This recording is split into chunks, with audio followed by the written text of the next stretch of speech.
Es un caso bastante complejo en el cual podemos echar mano de mucho de lo que vamos a platicar esta tarde en cuanto a lo relacionado al dolor oncológico.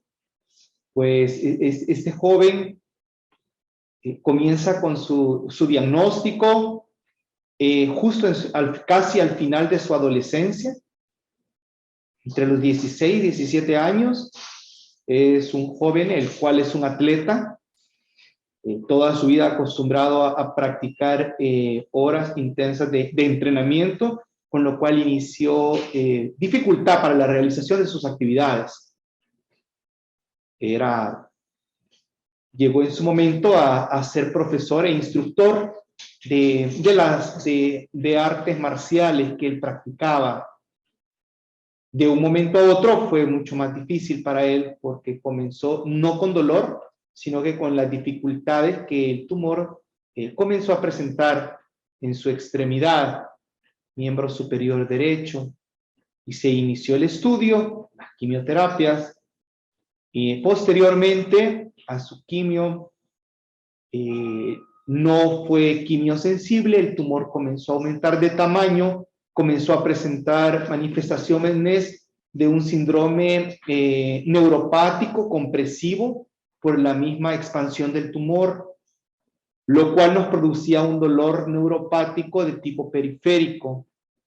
Se ofreció en su momento la amputación de la extremidad, pero paciente y familia deniegan a la amputación de extremidad. No era con una medida curativa, sino que como una medida paliativa, con el temor de que la tumoración al seguir creciendo rompiera tejidos blandos y pudiésemos llegar a tener complicaciones como hemos llegado a tener en otras ocasiones cuando el paciente deniega a un tratamiento de tipo quirúrgico. Bueno, hoy vamos a hablar y vamos a tratar de aplicar en este caso que muy bien nos explicó el doctor Eleazar Recinos, de lo que se trata el dolor oncológico. Siguiente, por favor. Cuidado paliativo definitivamente tiene como su objetivo mejorar la calidad de vida de las personas que tienen enfermedades que son limitantes para la vida, amenazan su vida, que tienen una gran influencia en la vida del paciente y su familia. El cuidado paliativo trata de dar una prevención y un alivio del sufrimiento de una manera temprana. Esto solo se puede lograr cuando hacemos un adecuado diagnóstico temprano de cuáles son nuestras redes de apoyo con cada uno de los pacientes y de la familia. Y sobre todo, se logra también con una adecuada evolución de la enfermedad y con el tratamiento del dolor y el resto de problemas que se van a ir acompañando a lo largo del tratamiento. De esto es de lo que se encarga el cuidado paliativo. Siguiente, por favor. Cada año son 40 millones de personas que necesitan cuidados paliativos a lo largo del mundo. Hay que tomar en cuenta que solamente de estas 40 millones de personas que necesitan cuidados paliativos, es una relación inversamente proporcional y en los países con menos ingresos per cápita es donde más se necesita cuidado paliativo. El 78% de estos pacientes viven en países de ingresos bajos. Si nos vamos a los niños, el 98% de niños y adolescentes, como el caso de John, el paciente que estamos discutiendo, necesitan cuidados paliativos y el 98% de estos niños y jóvenes viven en países de ingresos económicos medianos o bajos. Siguiente, por favor.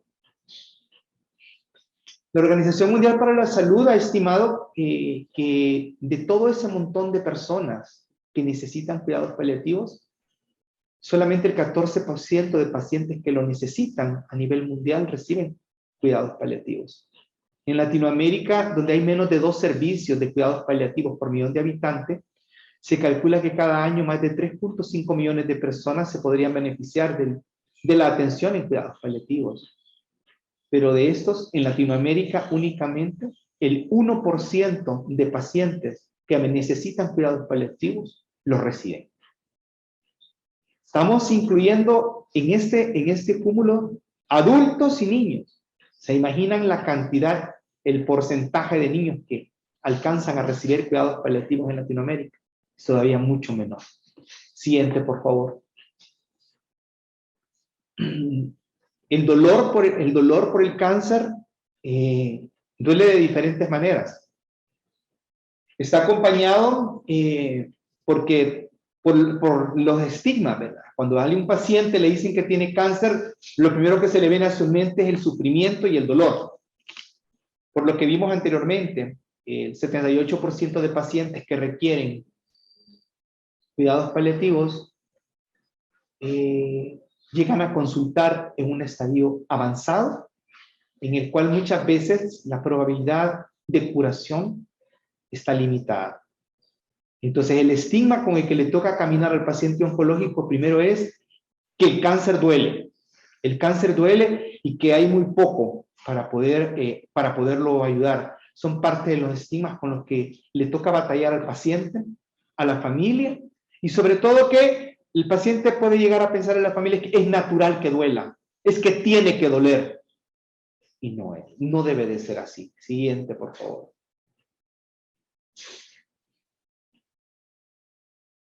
Siguiente. Gracias. Dolor.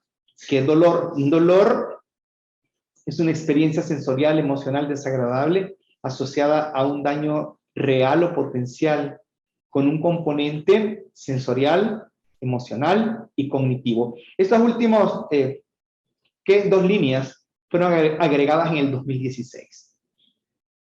Le agregan un componente sensorial, emocional y cognitivo social. Cuando hablamos de un daño real, es aquello que podemos evidenciar nosotros. Ejemplo, en el caso del paciente que estamos discutiendo, era un tumor visible, pues era lógico para nosotros saber que había dolor. Cuando hablamos de un daño o de un dolor de tipo potencial, o esa sensación desagradable, es cuando, por ejemplo, este paciente comenzó a quejar que sentía los dedos de su mano dormida. Entonces, era un daño el cual ya era potencial. Lógico, el tumor duele por expansión del tumor, por infiltración a tejidos aledaños al área. Estaba, pues, por lógica, en este caso, el tumor estaba siendo un síndrome comportamental, el cual estaba tomando el plexo braquicefálico de su extremidad, por eso él sentía su mano dormida y le dolía en corrientazos. Entonces vemos que el concepto y la definición de dolor trata de abarcar diferentes tipos de áreas, como es tanto lo físico, lo psíquico, lo espiritual y lo social. ¿Por qué lo social? Porque el dolor, cuando un joven, como en el caso de este paciente, se le comunica que tiene una enfermedad oncológica con un tumor, el cual está creciendo dentro de su hueso. Para el paciente, lo primero que le viene a la mente era su carrera deportiva. La vio truncada. Y esto le condicionaba un dolor sumamente, no solamente físico y psíquico, sino que también social. Aún recuerdo en el momento cuando al paciente se le pidió la amputación de su extremidad. Yo esperaba diferentes tipos de respuesta. Para mí, para mi punto de vista, o sea, lo que yo esperaba como médico paliativista, pensé que me iba a decir que voy a hacer sin mi brazo, yo soy instructor de deporte y usted me está pidiendo. Y no, su respuesta fue clara: le voy a pedir permiso a mi novia. ¿Por qué? Estamos ante el desarrollo de un joven, el cual muchas veces a nosotros en cuidados paliativos se nos olvida nuestro desarrollo físico, psíquico, espiritual, pero también ese desarrollo sexual. Creemos que cuando un paciente tiene una enfermedad de este tipo se le ha olvidado, y cuando hablo de sexualidad hablo de todo tipo de relación que el paciente tiene con su entorno, y tanto con personas de su mismo sexo como de diferentes sexos, en el sentido de la forma en que se comunican, la forma en la que es visto, en la forma en la que va a ser visto. Y a él lo primero que le interesaba en ese momento era cómo iba a ser visto por la persona a la que él en su momento determinado era la persona a la que él quería. Siguiente, por favor. El dolor, como hablábamos, no solamente físico. El dolor físico puede ser por el tratamiento, la quimio, la radio, la cirugía. El dolor puede ser causado por el mismo cáncer, la tumoración, como en este caso, expandiéndose. El dolor puede ser también por esa sensación intensa, ese sufrimiento, un dolor el cual el sentirse que no va a poder cumplir las metas ni los deseos que lo acompañaban para el desarrollo de su vida. El dolor puede ser espiritual. En un momento determinado, el paciente se siente abandonado, sobre todo cuando es un paciente que tiene una creencia religiosa, tiene una creencia específica a un ser superior. En el momento que se le da este diagnóstico, en el momento que se comienza con un tratamiento, que el tratamiento no responde, el cuerpo no responde al tratamiento, para el paciente tiene todo el derecho de sentirse enojado, tiene todo el derecho de reclamar a ese ser superior al cual él le profesa, pues todo su respeto, por todo lo que él confía, en quien confía. El dolor social, como lo mencionaba anteriormente, en el cual está el papel, el estatus social, el de un adolescente, el de un deportista, en el caso de una persona que trabaja. Lo primero que nos preocupa a cada uno cuando nos dicen que nos van a dar una incapacidad de 14 o 15 días es, ¿y con qué voy a pagar esta semana? ¿Con qué voy a pagar este mes? Y comienza aquella angustia. Yo no quiero estar incapacitado tanto tiempo. La dependencia, el solo sentirnos dependientes, el solo hecho de que nuestra familia va a tener que tomar decisiones por nosotros o va a tener que salir a la calle a trabajar porque nosotros ya no vamos a ser capaces de poder llevar ese sustento a la casa. Siguiente, por favor. Definitivamente que el dolor es aquello que el paciente dice que es y no lo que yo pueda creer o yo pueda pensar. En el caso de nosotros los adultos, una forma como tratamos de disimular, de olvidar el dolor en el trabajo, con nuestras actividades cotidianas. En el caso de los niños y de los adolescentes, en el caso de los niños es el juego. Uno llega, ellos están jugando en su tablet y les preguntan cómo se sienten, te dicen, mal, ¿tenés dolor? Sí. Y lo vemos que sigue con su tablet, sigue jugando. En el caso del adolescente, es generalmente su teléfono, esos teléfonos Android, los cuales pasan horas con él, escribiendo, recibiendo mensajes, bajando información. Y cuando uno llega y les pregunta si hay dolor, dicen sí hay dolor, y el dolor es intenso. Nuestra obligación es creerles. Esa es parte de nuestro trabajo, el poder saber discriminar la información que estamos recibiendo. La medicina, todos sabemos que es un arte. Igual, en el cuidado paliativo es un arte. De toda la información que recibimos del paciente, de la familia, del resto del personal médico, paramédico, nosotros debemos de aprender y debemos de saber filtrar esa información y saber cuál es la que nos va a ser más útil para poder ayudarle a nuestro paciente y a esa familia. Siguiente, por favor. Cuando en el dolor oncológico yo digo, bueno, hay factores de riesgo, esto me va a traer, este caso no va a ser fácil de manejar. El dolor incidental, aquel, por ejemplo, en metástasis ósea, que cada vez que se moviliza al paciente le duele, no es un dolor de fácil manejo.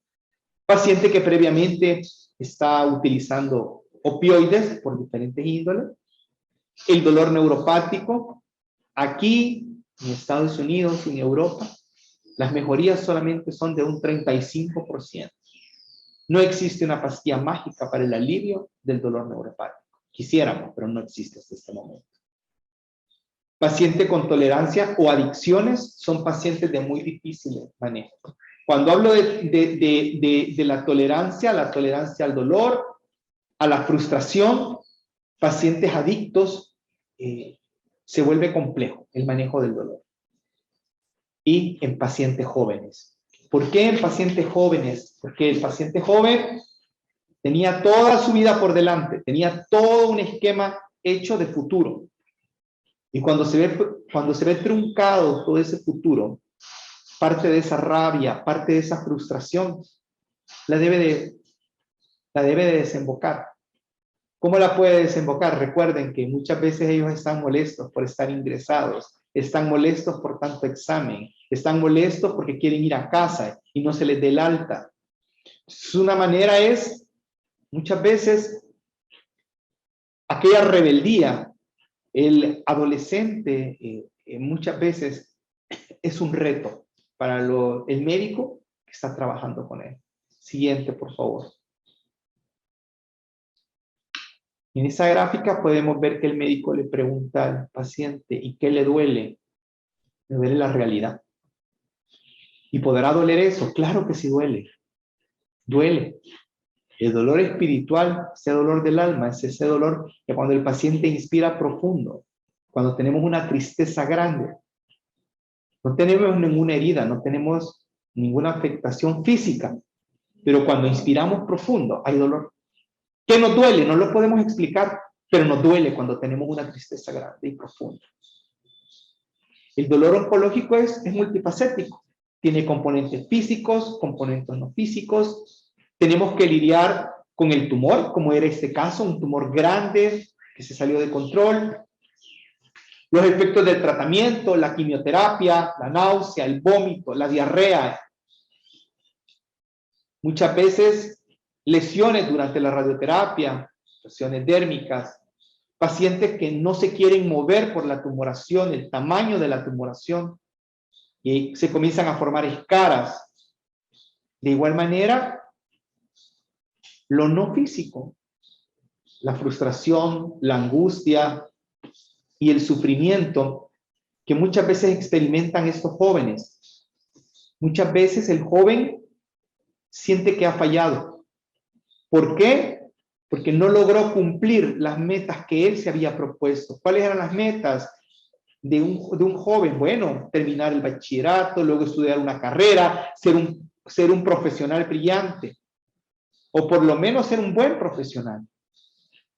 Cuando esto se ve a medio camino, muchas veces tenemos que lidiar con la culpabilidad.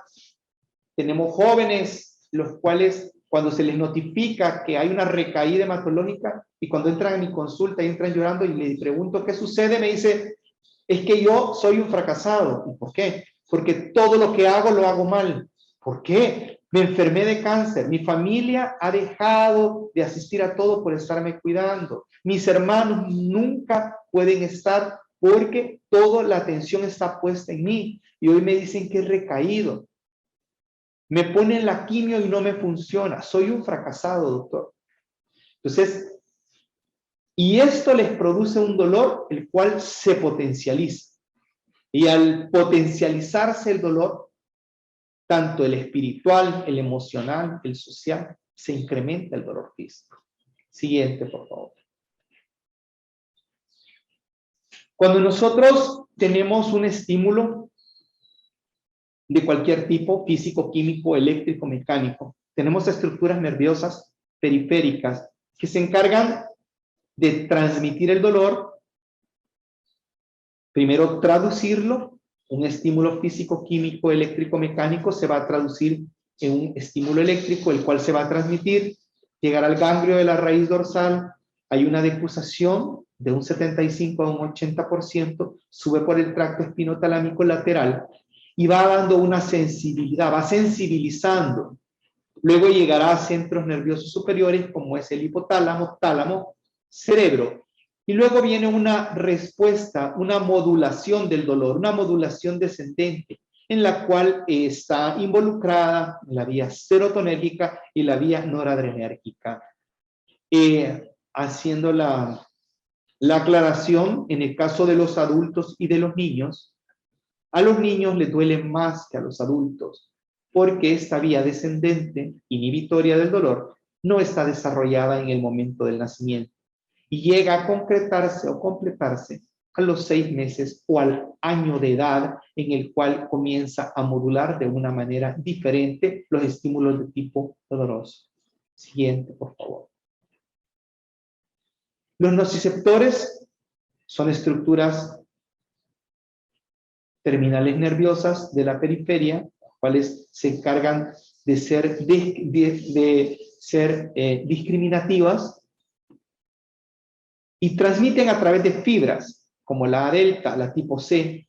Las variaciones de la fibra A delta es mielínica y la tipo C es amielínica.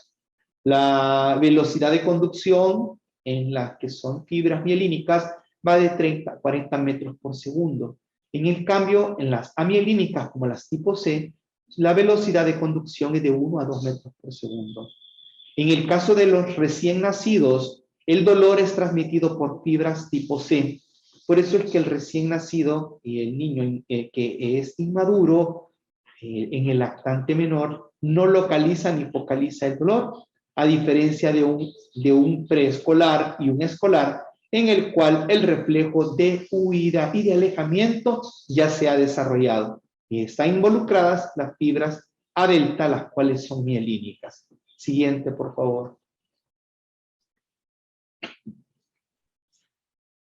Tenemos la vía ascendente, como mencionaba anteriormente, en la cual hay involucradas sustancias, las cuales se encargan de potencializar el dolor, como es el glutamato, la sustancia P. Tenemos sustancias que se encargan en la vía ascendente de disminuir el dolor, como son sustancias como la glicina, endorfinas, monoaminas y los endocannabinoides, CB1, CB6, CB3.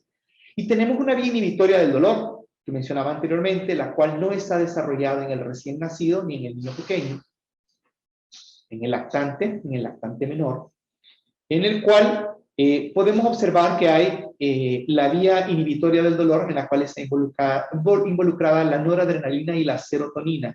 Algunos de nuestros fármacos, tanto neuromoduladores como algunos opioides, actúan en esta vía. Siguiente, por favor. ¿Qué debemos de tomar? No podemos saber qué tan efectivo es nuestro tratamiento si no medimos. Si no utilizamos instrumentos o medidas, es bastante complicado saber que también está pasando a alguien. Como cuando en una pasada de visita se reporta a un paciente hipertenso y viene el médico y le indica aumentar la dosis del antihipertensivo, y en la siguiente pasada de visita al día siguiente se le pregunta al personal médico, paramédico, ¿qué tal le ha ido al paciente? Bien. ¿Cómo ha estado la presión arterial? No, es que no se le ha tomado. Sería imposible saber la efectividad de un antihipertensivo si no tomamos la presión arterial. Pues de igual manera, si nosotros no pasamos instrumentos para medir el dolor, no podemos saber que también le ha ido al paciente. Recordemos que el dolor es lo que el paciente dice que él siente. Entonces, hay escalas que son unidimensionales y unas que son multidimensionales. Vemos dentro de las unidimensionales, como pueden ser la escala EVA, la numérica análoga, en fin, hay más de 65 escalas para poder medir el dolor. Tenemos otras en las cuales son multidimensionales, en las cuales no solamente hay una valoración de tipo cuantitativa, sino que también hay características en las cuales se miden también se miden las cualidades del dolor, el tipo de dolor y cómo influye este en su calidad de vida. Siguiente, por favor. Aquí podemos ver que hay algunas de las herramientas en las cuales tenemos aquí la numérica análoga, que va de 0 a 10, en la cual 0 es nada es de dolor, 1, 2, 3, 4, un dolor pequeño, 5, 6, 7, un dolor moderado, 8, 9, 10 es un dolor insoportable. Tenemos también algunas escalas en las cuales se le pide al paciente que con colores puntee los puntos de la anatomía en los cuales él siente un mayor dolor. Siguiente, por favor. ¿Qué factores pueden modificar la percepción del sueño? Vemos que, ¿qué factores van a disminuir el umbral del dolor? El malestar, el insomnio, la fatiga, la ansiedad, el miedo, el enojo, la tristeza, la depresión, el aburrimiento. El no comunicar lo que siente, esa introversión es sumamente importante. El que un adolescente o un joven se abra a su médico tratante no es fácil, es con el tiempo. En el caso de los niños, la única forma como puedes llegar y puedes abrirte y que el niño te explique lo que siente y cómo lo siente es mediante el juego. En el caso del adolescente, es nuestro trabajo el poder identificar. A veces hay adolescentes los cuales cada vez que se les llega a preguntar si les duele, dicen que no, no, no, no, no. Estoy bien. Y nosotros sabemos que no puede estar bien por el tipo de lesiones, por el tipo de enfermedad. Y nos tenemos que agarrar de cualquier elemento para poder entrar en ellos. Nada menos el día de ayer me sucedía con un adolescente que con fracturas costales por metástasis, y a todo mundo le decía que ella estaba bien y no quería hablar con nadie. Y me dijeron, ha sido imposible, doctor. Ya pasó a fulano, mengano, y que a nadie le quiere decir. Entré y estaba oyendo una canción que se me hizo conocida y le dije, esta canción me gusta. Sí, ¿te gusta? Sí. Habla de esto, esto, esto, esto y esto. Sí. Ahí te identificas con ella. Sí. Luego le pregunté, ¿te duele? Sí. ¿Cuánto te duele de 0 a 10? 8. Ok. ¿Cuándo te duele más? Cuando toso. Ok, perfecto. Entonces, el arte de poder trabajar con pacientes adolescentes es eso, el poder entrar, porque no es fácil el que ellos expliquen lo que sienten y cómo lo sienten. Ahora, ¿qué factores van a hacer que el tratamiento sea menos difícil o van a aumentar el umbral? Un adecuado control de síntomas. Alguien puede controlarse el dolor, pero si no duerme, se incrementa el dolor. Alguien que está con mucha náusea o vómito, por más que pongamos analgésicos, no se va a sentir bien. Y sobre todo poder ser empáticos. Para poder ser empáticos, una de las prácticas es que antes de llegar a ver al paciente, procuramos leer un poquito de su historia, de dónde vienen, a qué se dedican, porque no voy a entrar o voy a tratar de conocer más a alguien sin ni siquiera sé su nivel educativo, ni en qué se desarrolla. Tenemos tantos niños que vienen del área rural que no saben leer, no saben escribir, muchos son agricultores, adolescentes, pero igual tenemos gente con alto nivel educativo, que no voy a poder tratar de entablar una comunicación hablándole de la misma manera. Siguiente, por favor. Quisiéramos que un solo fármaco controlara el dolor. Eso es imposible. Eso cuando me dicen, es que tienen demasiados medicamentos la clínica del dolor. Es que les ponen muchos medicamentos. Es que no habrá posibilidad que solamente una pastilla le deje. Pues no existe esa posibilidad. Ni aquí, ni en Europa, ni en Estados Unidos. El tratamiento es multimodal.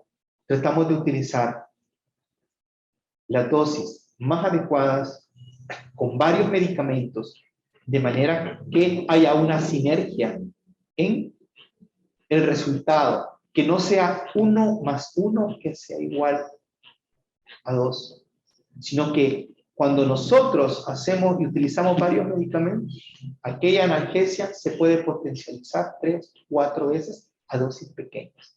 De ahí vemos en la gráfica que hay cada uno de esos tipos de medicamentos, terapias, algunas de ellas son terapias milenarias como la acupuntura, las cuales tienen un lugar donde están actuando.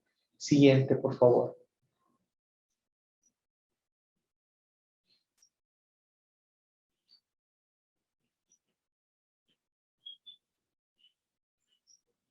¿Cómo identificar? ¿Cómo saber?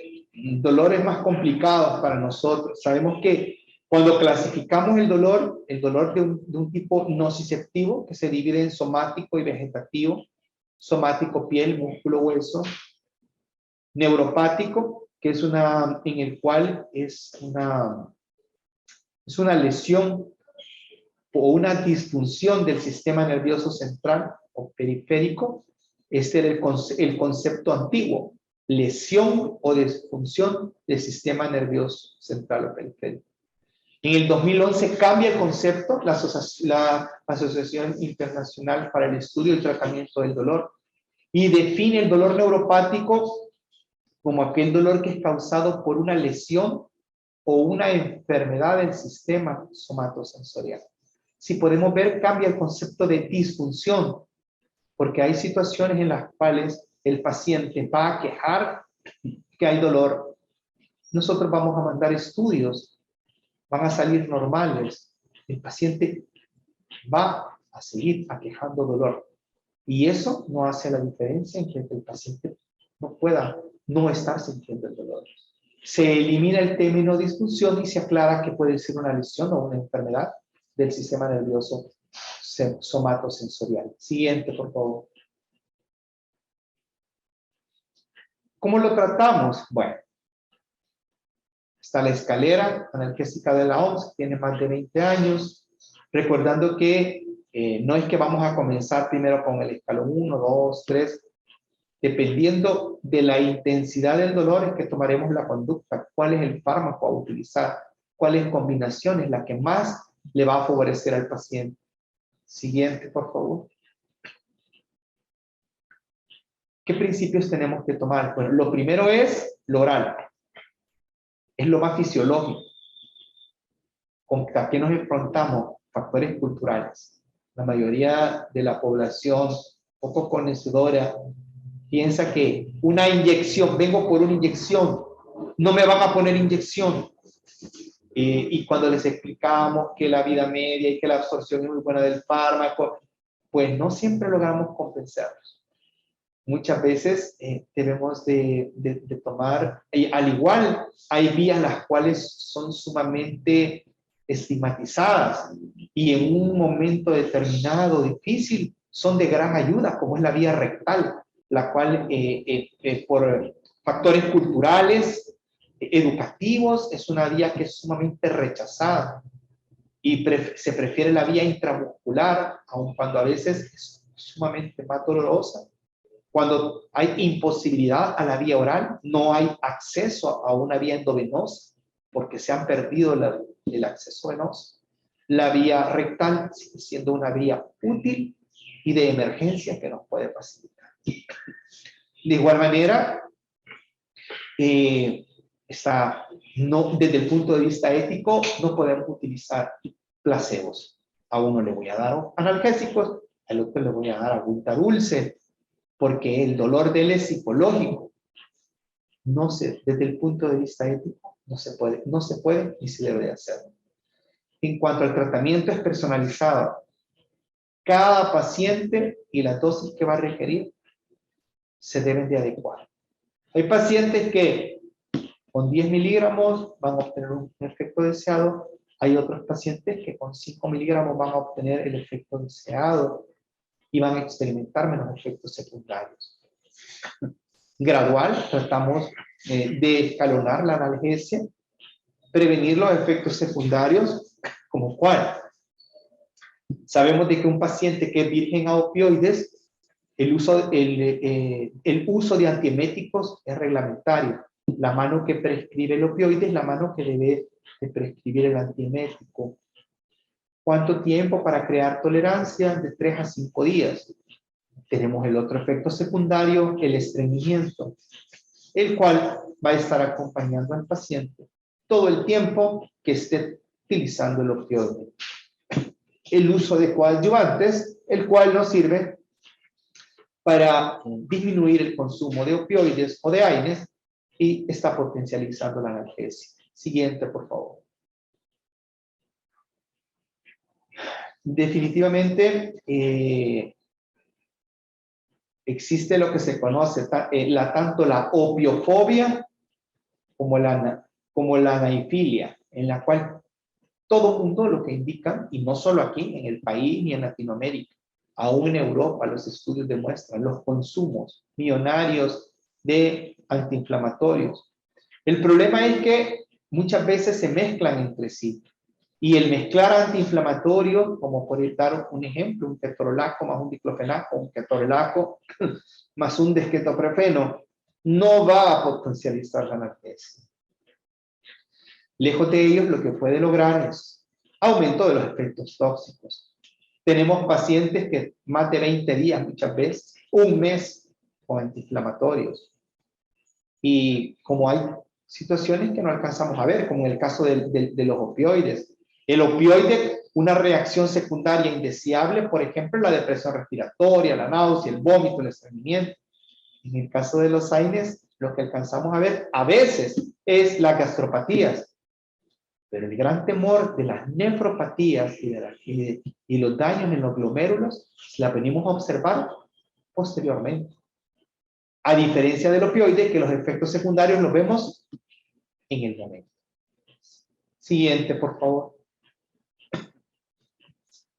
Tenemos que ver que sí, los AINES tienen un montón de bondades, ampliamente conocidos, años, siglos, algunos de ellos que se han utilizado. Se pueden utilizar en escalones superiores, el AINE en el primer, segundo, tercer escalón. Y algo muy importante es que permiten reducir el consumo de los opioides. Son ahorradores. El principal ahorrador de opioides es el acetaminofén, el cual sabemos que no es un AINE, pero es un excelente ahorrador de opioides. Las características de los AINES y del acetaminofén es fácil de utilizar, su inicio es rápido y se pueden escalonar. El problema es, y lo que hay que saber identificar y evitar es la toxicidad de los mismos. Siguiente, por favor. No todo tipo de dolor va a responder a los opioides. Tenemos que tomar en cuenta que en el caso del dolor de tipo somático, responde muy bien a opioides y antiinflamatorios.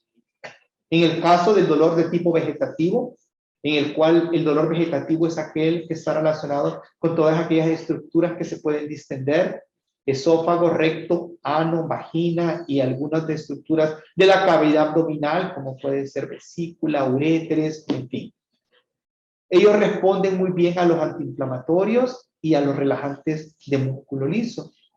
En el caso del dolor neuropático, responden mucho mejor a ayudantes, como pueden ser algunos antidepresivos, anticonvulsivantes.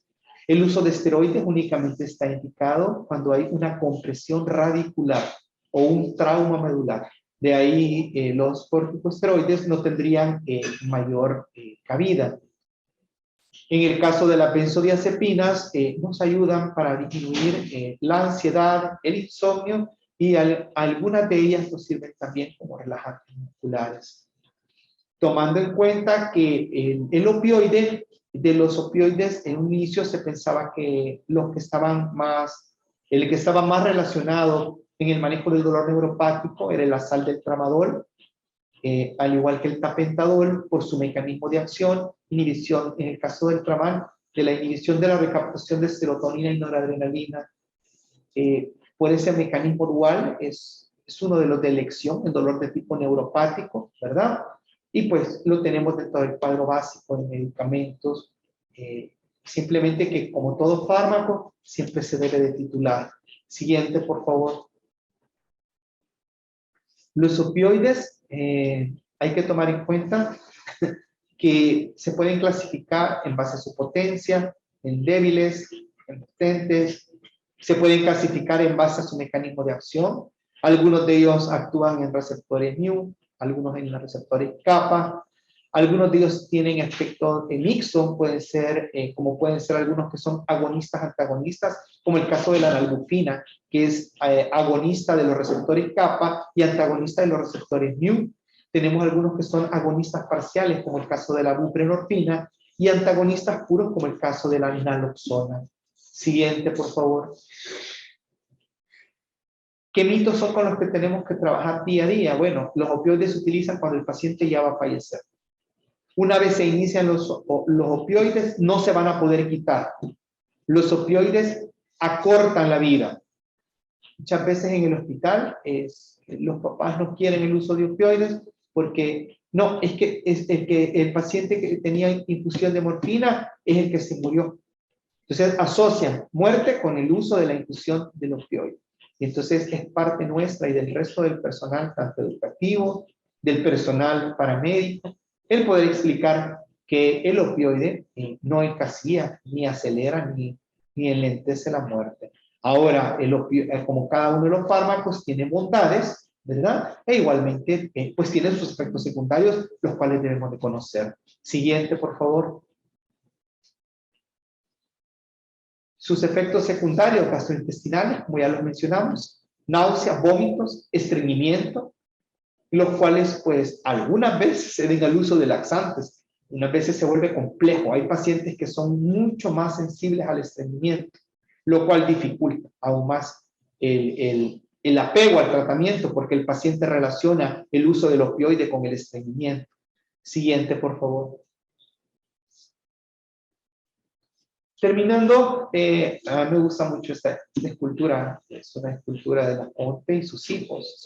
En la escuela de Rodas, en el periodo helenístico, en la cual Laconte es un sacerdote de Apolo en Troya, el cual por un castigo es ahogado con sus dos hijos por dos serpientes monstruosas.